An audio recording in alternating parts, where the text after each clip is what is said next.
Hi everyone, welcome to the channel. My name is Nick Cosgrove and I'm back with this week's No Filter Q&A. This is the episode where I answer all questions related to diet, training, and supplementation that I received over the last 7 days from our in-house clients, online clients, as well as a few of our online followers. Remember, if you have any questions related to your nutritional plan, workout program, supplements you are currently taking, not taking, or considering taking, please feel free to email me those questions at nick@foreverfitperformance.com, or you can DM me your questions on my Instagram at fitcosgrove_. All right, let's get started with this week's no filter Q&A with question number one. Nick, if you could only do one exercise for the rest of your life, what would it be and why? Um, that's a good question. Honestly, it would be barbell back squats. And I'll tell you why, for a few reasons, actually. Barbell back squats, in my mind, without a doubt, are the most challenging exercise that I do and that I teach to clients.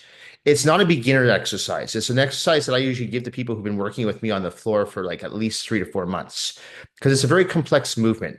And it also works more than just your quadriceps. When done correctly, a barbell back squat can work your glutes, can work your hamstrings, can work your calves, can work your lumbar region, your transverse abdominals, your rectus abdominals, your trapezius, your rhomboids. You're stabilizing that weight. Okay. So keep in mind, I'm talking about barbell back squats, not Smith machine squats, not hack squats, not front barbell squats, not ball wall squats, not Bosu squats, barbell back squats. Okay. It's an all-in-one exercise. So in order to maximize muscle growth and work your cardiovascular system, this exercise is incredibly beneficial. So if I can only do one exercise for the remainder of my life, I'm going to do one that is going to allow me to at least continue to work my entire body and work my cardiovascular system. And not only work my physical stature, but also allow me to strengthen my mindset. Because as I've talked about in the past, whenever I approach a leg day and I get into that squat rack, to this day, I still have anxiety from my leg day. I'm still anxious when I get into that squat rack because it's scary. It's scary going down to the floor with 315 pounds on your back and going back up again, right? So to me, that's a lot of weight for me. Someone else might be lifting 425 pounds. Someone else, it might be 150 pounds. Whatever the weight is, as long as it's challenging for you, if you can get through that set, you can get through anything. And honestly, every time I do a leg day, I feel great afterwards. It's definitely my hardest workout, but it's the workout that allows me to be more productive in my day-to-day lives. It allows me to think more clearly. It gives me more energy. That workout, and I attribute that all to the squats. I mean, the lunges help as well, but the squats really is what builds up that confidence in me that allows me just tons of energy throughout the day and just gives me that extra push to get through my work week.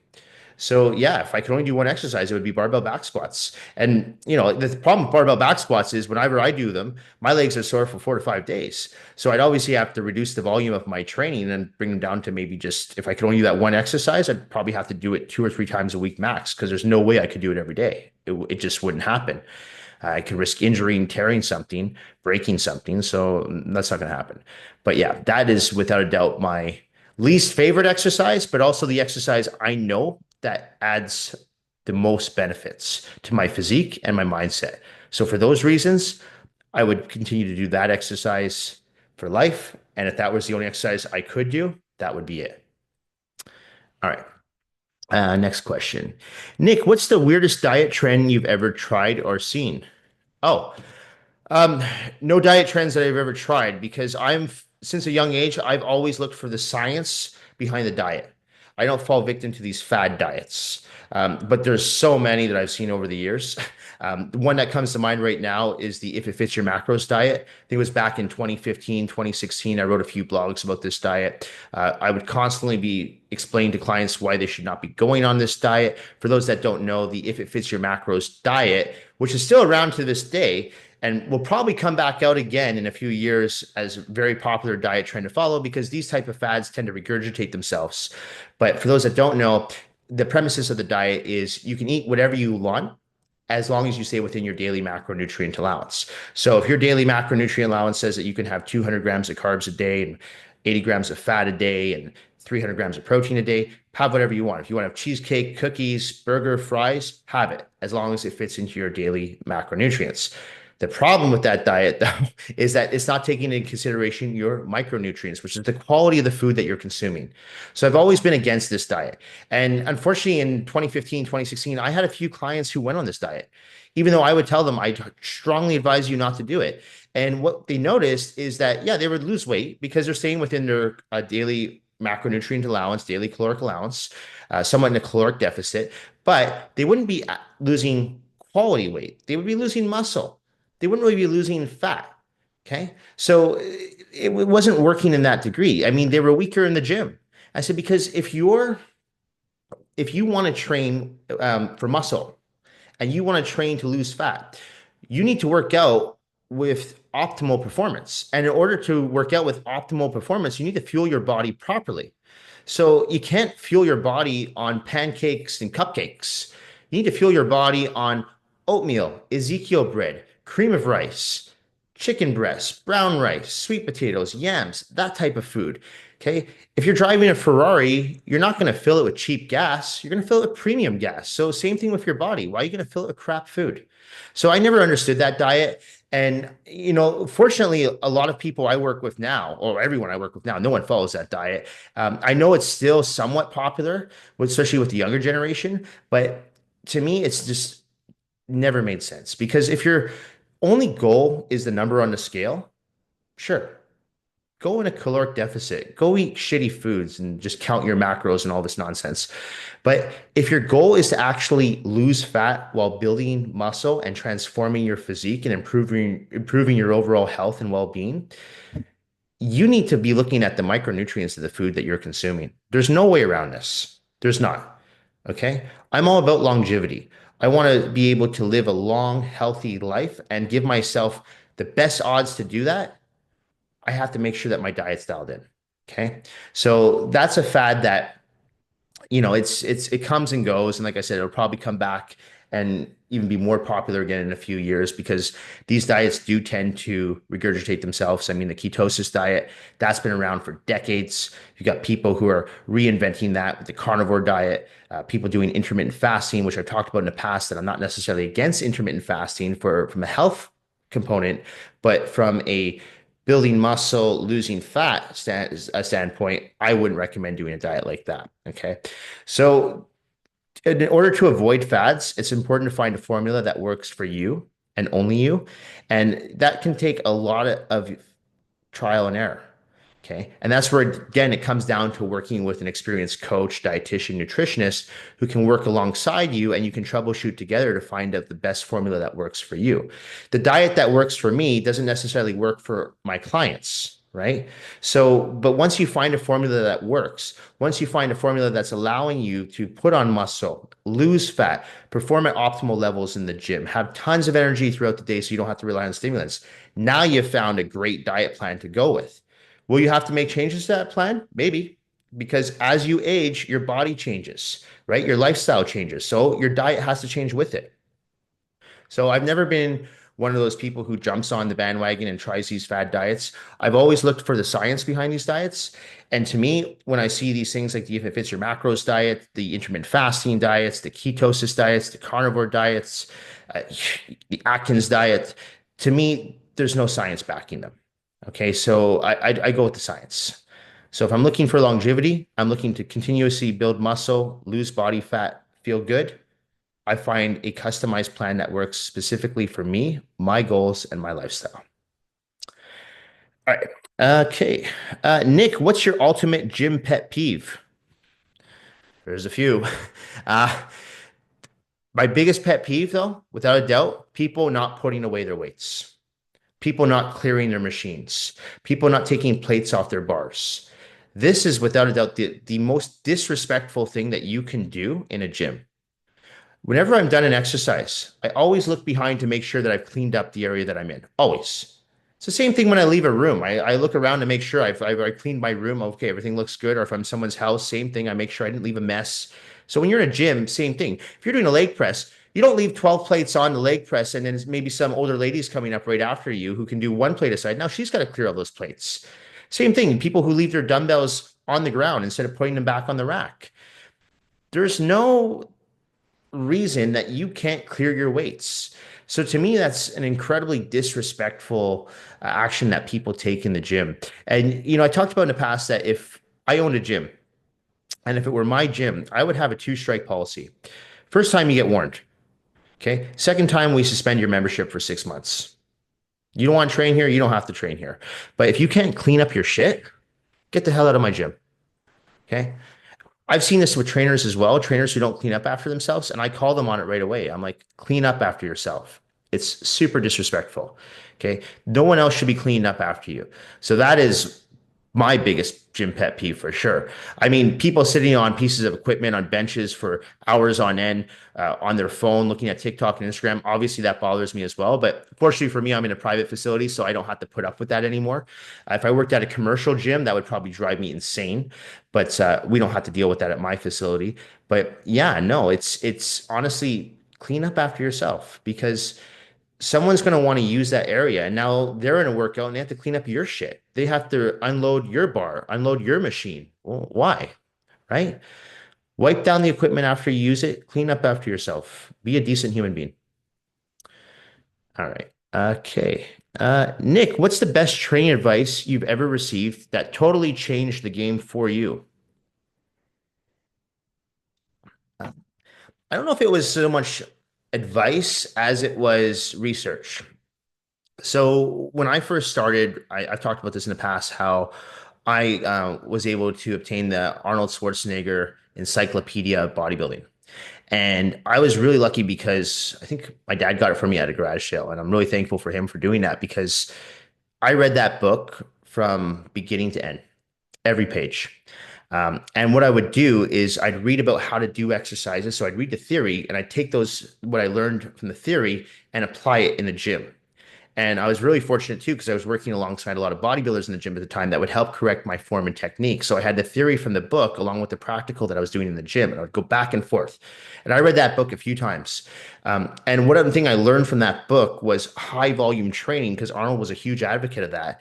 And I took that and I applied it to my workouts because I wanted to make sure that I could train and not get injured. And what I was seeing at the time was powerlifting was a big thing back then. And there was a lot of people doing, that 1 to 3 rep range, and a lot of people were getting injured. And I wanted to avoid that. And I'd read how Arnold trained, and Arnold never did these 1 to 3 reps. He was always doing that 10 to 15 rep range. Sure, there'd be a few sets where he'd do 8 reps, but most of his training, most of his sets were 10 to 15 reps, high volume. Was it maybe a little too high volume? Back in his day, they were training twice a day. Yeah, I don't do that. But I mean, in their defense, they didn't know as much about the training science that we know today. But the one thing that does work and tried and true is the high volume training. And knock on wood, I've never had a serious injury or setback in the gym. 20 plus years doing this, I've never had a lower back injury. I've never torn a muscle. Okay. I had my appendix removed, but that wasn't related to the gym. That was just genetics. So I attribute that to high volume training. So training intelligently and approaching each workout methodically. So it wasn't necessarily advice, but it was making sure that I understood anatomy and physiology and how to apply what I learned from Arnold's book of encyclopedia, which I strongly advise people to read, especially if you don't have a coach or trainer and you're trying to get into this bodybuilding, or you're just trying to transform your physique and improve your health. It's a great book. It's not dated. I mean, the book was made in the 80s and they've revamped it a little bit now in the 90s, but to this day, it's not dated. I still have the book here at my place, and I still go back to it from time to time because it's an excellent learning. Sorry, not learning. It's an excellent book to use as a tutorial because there's sometimes I forget how to do certain exercises or how to do exercise I haven't done in a long time. As far as the dietary nutrition component, I think that might be a little dated. But again, back then they didn't know too much about nutrition. Dietary nutrition wasn't really discussed back in the 70s and the 80s as much as it is today. So I don't really follow the dietary nutrition part because to me, there's a lot of carbs and a lot of bad fats in those diets, but the training is tried and true and it works. So I think without that book, I probably would have gone down a different route. Maybe I would have gone down the powerlifting route or the CrossFit route. Again, nothing wrong with those routes, and I'm not saying anything bad about them, but I truly believe the reason I've been able to remain injury free is due to the high volume training. And the reason why my cardiovascular endurance is excellent and why I always feel good and why I'm able to recover quickly is due to the high volume training. So higher reps, minimal rest periods, moderate intensity in the gym, not going balls to the wall. And that allows me to continuously go to the gym day in and day out and not have to take a day off because I'm tired, but take a day off because I'm like, yeah, I just did like 10, 15 days in a row. Maybe I should take a break. Okay. So I think that's a great way to train. And I feel like if you approach that type of training in an intelligent manner, you're never going to overtrain, especially if your diet's dialed in and your supplement protocol as well. Because if you don't have those things dialed in, yeah, you could definitely risk overtraining. All right. Okay. Next question. Okay. Nick, what's the most effective workout for boosting energy during the day? Just said it. High volume training. Bodybuilding training splits work best in my opinion. I mean, really, any form of exercise is going to help you increase your energy, right? So even if that means that you're going to do CrossFit or it means you're going to go for a run, a swim, bicycle ride, whatever it is, that's obviously going to help boost your energy because exercise does release endorphins and does give us more energy, right? We know this. So my personal opinion, and maybe I'm a little bit biased, is bodybuilding workouts, high volume training works best. But really, any form of exercise is going to give you energy. And this is why I talk about why I don't rely on stimulants. I mean, right now as a Nunes Q&A, it's 1 o'clock in the afternoon, and this is my first cup of coffee today. That's it. I've already done a workout. I've already had 5 sessions on the floor and had 2 online consults. Okay, so I don't rely on stimulants to help me get through my day. Um, and actually, this is a decaf coffee, so barely have any caffeine whatsoever. So really any form of exercise is going to allow you to have more energy. The people that usually feel tired are the people that live sedentary lifestyles. And I notice that for a lot of people who come see me for the first time in the gym or they haven't worked out in a few years, they get tired very easily. And that's normal because their body has not adjusted to or has not been trained to the fullest and they haven't been moving. And our bodies are designed to move. Our bodies are not designed to sit at a desk all day, okay, or in a car. Okay, our bodies are designed to move. Our bodies are designed to walk, to run, to lift, to jump, to swim. That's what we're put on this planet to do. Okay. So the people who do that tend to be more energetic. The people that do that seem to be in better moods, right? And that is because of exercise. So you just have to move. Okay. You don't have to overcomplicate it. Maybe working out with weights is not your thing. Okay, fine.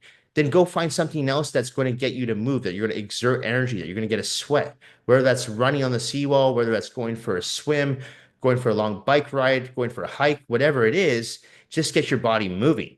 And the more movement you do, the better off you'll be. Okay. And I tell this to clients who see me maybe once or twice a week and they don't do anything else. I'm like, you need to do more. Okay. It doesn't have to be with us in the gym, but you need to do more. You need to do more outside the gym. You need to go for long walks. You need to go for a hike. You need to go for a bike ride. You need to move your body, period. Okay. It's all about longevity. And again, if you want to live a productive and healthy life and have lots of energy and not constantly feel sore, tired, dealing with chronic injuries, you need to move your body. There's no way around it. All right. Okay. Okay. Nick, I want to add on 8 pounds and wondering if I just increase my calories while continuing to work out, how long it would take me to do this. Okay, well, when you say you want to add on 8 pounds, I assume that you mean you want to add on 8 pounds of muscle and not just 8 pounds, because 8 pounds to me can be water, fat, and maybe a little bit of muscle. So, in order to ensure that at least 90% of those 8 pounds is muscle and not fat and not water, you need to look at your protein intake. Okay. Protein synthesis is what helps build muscle. If you are I don't know, say you're a 120-pound person and you're getting in 50 grams of protein a day, it's going to be very difficult for you to add on muscle because you're not feeding the muscle the nutrients that it needs to grow. Sure, carbohydrates help to some degree. Fats are essential, more so for our brain, but you need that protein synthesis in order to build that solid, lean, dense muscle. Now, how much protein? Well, that will depend on A, your activity level, B, your body weight, C, your metabolism, right? Are you an endomorph, ectomorph, your body type? So there's factors to take into consideration before you can just give a generic answer, okay? But you don't just want to put on weight. And that was very big in the 90s. Even when I was first started to bodybuild, people said in the off season, you just need to eat food. And by that, I mean eat any food. You could have pizza, you could have burgers, as long as you are feeding your body, overeating, having too much calories, in my opinion, you'll grow. And they're right, you'll grow, but you're going to grow fat. So you'll get stronger for sure because you have all those additional calories in you, all those additional carbohydrates. So your glycogen storage is going to be through the roof, but you're not putting on quality weight. You're putting on a lot of fat. You're going to put on some muscle because you're increasing the weights you're lifting in the gym, but it's not going to be that solid, lean, dense muscle. So what I find works for people that I work with is to slowly start increasing their protein intake, not just go from 0 to 100. If so, I'm working with someone and they're doing that 50 grams of protein a day, for the first 2 weeks, I might just bring them up to 75. That's it. Even though there's still, in my opinion, that would still be a somewhat of a macronutrient deficiency for the protein. I don't want to just shock their body and put them into 200 grams of protein. Okay. So you have to be careful how you approach your diet. Okay. So especially if you're someone who doesn't really know much about dietary nutrition, and let's say you eat out a lot and you go to eat fast food or you go to restaurants, you don't just want to shock your body for a complete 180 and start meal prepping and having chicken and rice 7 times a day. Okay. So you have to ease into it. But in my experience, the only way to add on quality muscle is to increase your protein. And what I mean by protein, I mean good quality protein. I don't just mean any form of protein. Okay. Because I talked about this in the past, how a ribeye is loaded with protein, but it's also loaded in saturated fat. And not that saturated fat is bad. The body does need some saturated fat, but just some. In my opinion, a food like ribeye has way too much saturated fat. So that would be an item that I would not put on a nutritional plan unless someone wants to have it for a cheat meal. Okay. Where I would much prefer someone have a piece of salmon, right? Because it's good, healthy omega-3 fats and higher, it's actually higher in protein than a ribeye. So that's what I mean is looking at, again, it comes back to that first question, looking back at the micronutrient contents and making sure that you're adjusting your macronutrients accordingly based on how you look, how you feel, to what the scale says to some degree. But as I've talked about in the past too, when I ask people for their weekly check-ins, the number on the scale is one of many factors that I take into consideration when making my revisions. But it's not even in the top three. Okay. So this you kind of have to forget about the scale being the tried and true measure of progress because it's not. Okay. It's how you look, how you feel, how your strength is in the gym. That's what you should be looking at as your indicators of where to make your adjustments. Okay. So my recommendation to you would be to increase your protein. How much? I don't know because I don't work with you. So I don't know what your diet looks like. If you're interested in working with me, you can always email me at nick@foreverfitperformance.com. Send me a 3-day journal of what you're doing with your food, and I will make adjustments to your diet where necessary, and we can work together. Okay. But otherwise, it's really hard for me to give you an answer because I'm kind of giving you a blind eye answer here because I don't know what you're doing with your diet. All right. Okay, a few more questions here. Nick, how do you advise your clients on staying motivated with taking care of your body to avoid burnout or injury? Simple, listen to your body. You have to become in tune with your body. You have to know when to back off and you have to know when to hit it hard. Okay. So like I talked about this last week on the channel. There's days where I'm supposed to train legs. It's my scheduled leg day, but something's not feeling right, whether it's my knee, maybe my lower back feels a little bit sore that day from another workout. Not painful, but just sore. But I listen to my body and I go, you know what? I'm going to train legs tomorrow. Today I'm going to train shoulders. I'll do that.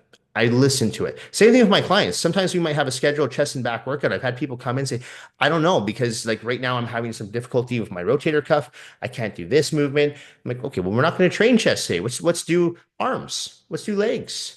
So it's making sure that you are in tune with your body and listening to your body and not just doing something because you're scheduled to do it. Okay.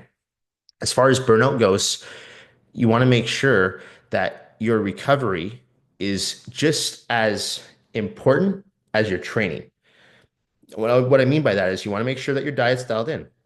You want to make sure that you're getting the right supplements in, the right vitamins, the right minerals. And this comes back down to getting your blood work done, because when you get your blood work done, you'll know what you're deficient in. Oh, I have a zinc deficiency. Let me supplement with 50 milligrams of zinc per day. Boom, problem solved. Let's go back for blood work 6 months later. Oh, I no longer have a zinc deficiency. Keep that supplement in. It's working for you, right? If you don't have a zinc deficiency, you don't need to take zinc. So it just comes down to doing your due diligence and knowing, okay, this is what I need. This is what my body needs in order for me not to overtrain. And what I need is different than what you might need, right? I might need 300 grams of carbs a day, where you might need just 100 grams of carbs a day. I might need 70 grams of fat. You might need 100 grams of fat, right? I might need to take zinc, vitamin D, vitamin E. You might not have to take any of that. So it's just learning what works for your body in order to allow you to train and not injure yourself and not burn out. Okay. So whenever I work with someone and I say, we really want to make sure that our training's in check, our diet's in check, and our supplement protocol is in check. And once all three of those components are aligned, rarely, if ever, do I see anyone get injured. Do I ever see anyone get burnt out? Do I ever see anyone get overtrained? And if anything, I see people progress. But it's very important to do your due diligence and make sure that you're checking those boxes. Because if you're not checking those boxes, you do risk injury, you do risk burnout. And at the end of the day, if you're injured and you're burnt out, you can't train. If you can't train, you're not going to get results. If you don't get results, you're going to get demotivated, right? That's why a lot of people quit the gym. So you need to make sure that all three components align and that you're following each one because they all complement the next. The training complements the diet complements the supplement protocol. So if all three are in check, they're dialed in, you yourself are going to excel in the gym. You're going to continuously progress in the gym with your health, your physique. You're going to feel good, and you don't have to worry about burnout or injury. All right. Okay, two more questions. Nick, are there any unexpected benefits that either you or people you train have experienced from regular exercise? I mean, I don't know if they're unexpected benefits because I've pretty much heard them all now from working with people over the years. People tell me though, when they do workouts, especially weight workouts, they feel more confident, they feel more energized, they think more clearly, they're more productive, they have more energy, and I attribute this to the workouts, as do they. Okay, so I have a lot of people, most of my clients, 90% of my clientele base are business owners, and they have very stressful jobs. Okay, I have people who are lawyers, they run their own law firms and very stressful jobs. The workout grounds them. Okay. So yes, it's great to train for aesthetics, but mentally, the mental benefits of working out are huge. And I'm not just talking about the feel good endorphins that are released from exercise. I'm talking about that I do feel more confident in my day. I do feel more confident talking to people. I do feel more productive. I do think more clearly. I'm able to get more stuff done. I do sleep much better. Okay, as opposed to someone who is drinking every day or is eating bad food and is just inactive, just feels slow, feels lethargic because they're living that sedentary lifestyle. So to me, those are unexpected benefits because again, I've been doing this for over 20 years and people give me feedback and say, wow, I can't believe how much better I feel, and then how much better my relationships are outside the gym and I'm in a better mood. I'm like, well, yes, because you're exercising, you're moving your body, you're giving your body what it wants, what it craves. Good food, good nutrients, daily exercise. These are all good things, not bad things. The bad thing is going home and having a glass of wine. The bad thing on a daily basis. You want to do that once in a while, no problem. But if that becomes a daily occurrence, that can lead to problems, right? Same thing with diet. You're the person who orders from Uber Eats every night, or you go out for lunch every day. It comes back to eat like shit, feel like shit, look like shit. Okay. So the nutrition, the training all comes back into one. And so to me, the benefits from working out are numerous. And they're not to be unexpected because if you've been doing this long enough, you know that, hey, the reason I feel good, the reason I can work 12-hour days, 14-hour days, the reason when I go to bed I don't have trouble sleeping is because I'm giving my body what it wants, that physical exertion that it needs. I'm fueling it properly with the right nutrients, with the right supplements. If you get all that in, there shouldn't be unexpected benefits. You should be like, yeah, this is how I should feel. So no unexpected benefits that I've ever experienced or I've had clients experience, but those are the benefits, the common benefits that people do experience from lifting weights on a regular basis. All right, last question. Nick, if you could change one thing about the fitness industry, what would it be? Um,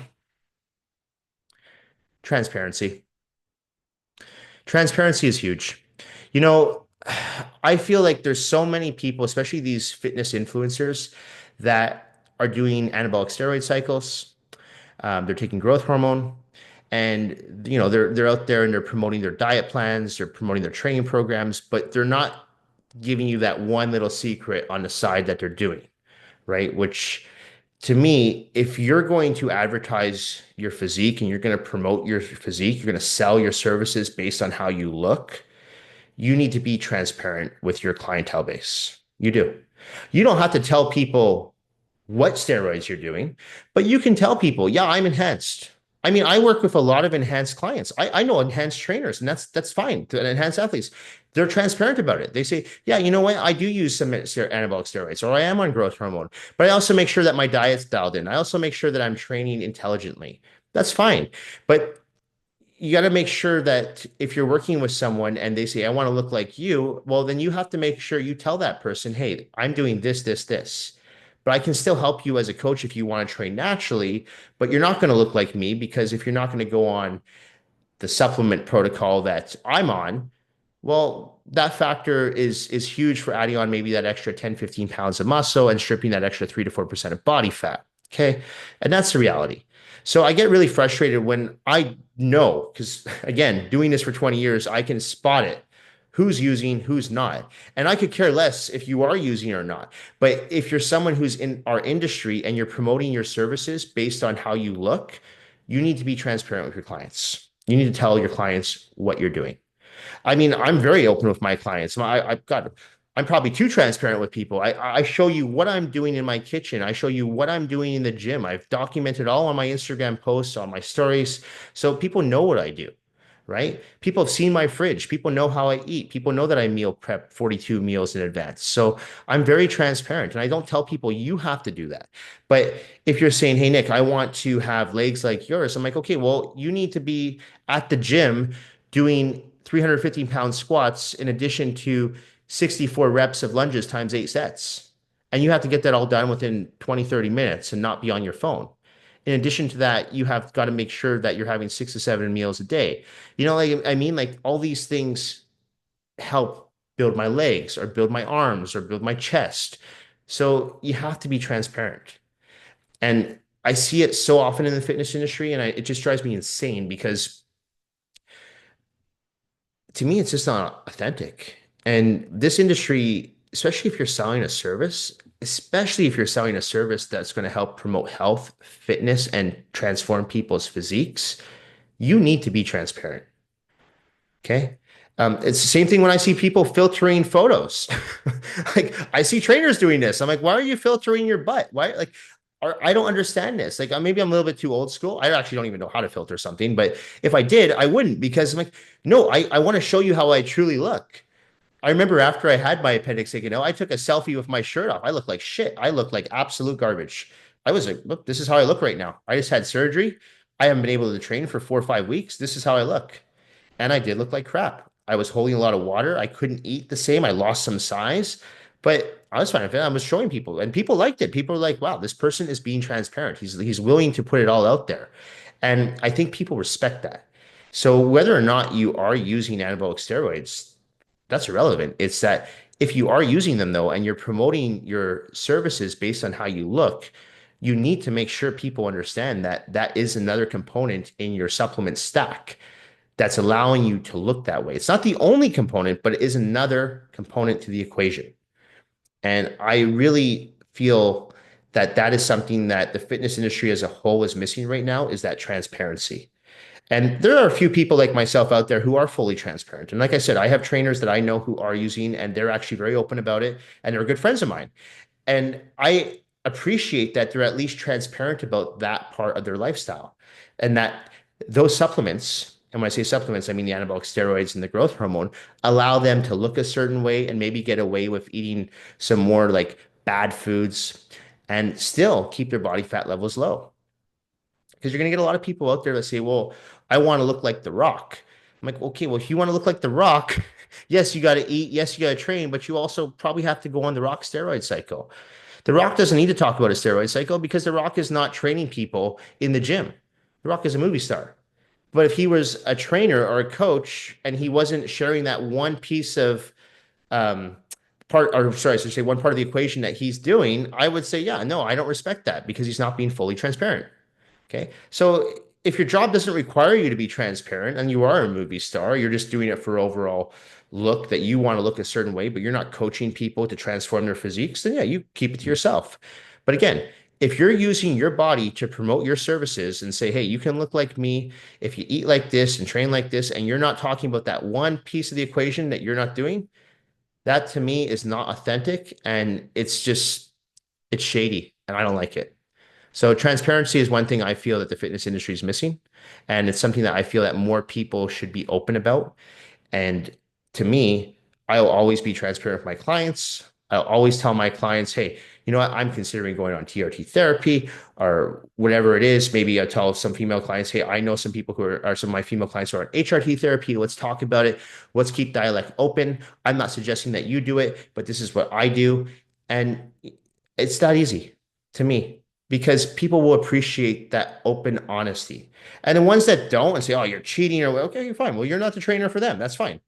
But I know a lot of trainers who use anabolic steroids who train people who are natural. You can still train people who are natural if you're using steroids, but just be open and honest about what you're doing behind closed doors. Anyway, that's it for this week's No Filter Q&A. This episode will be going up on Monday, March the 3rd. As a reminder, if you have any questions related to your nutritional plan, workout program, supplements you are currently taking, not taking, or considering taking, please feel free to email me those questions at nick@foreverfitperformance.com, or you can DM me your questions on my Instagram at @fitcosgrove_. Thank you all for watching. Thank you for supporting my YouTube channel, my online coaching business, as well as my in-house personal training business here in Vancouver, British Columbia. I truly do appreciate all the support and feedback. Thanks again, and I will see you all next week. Bye for now.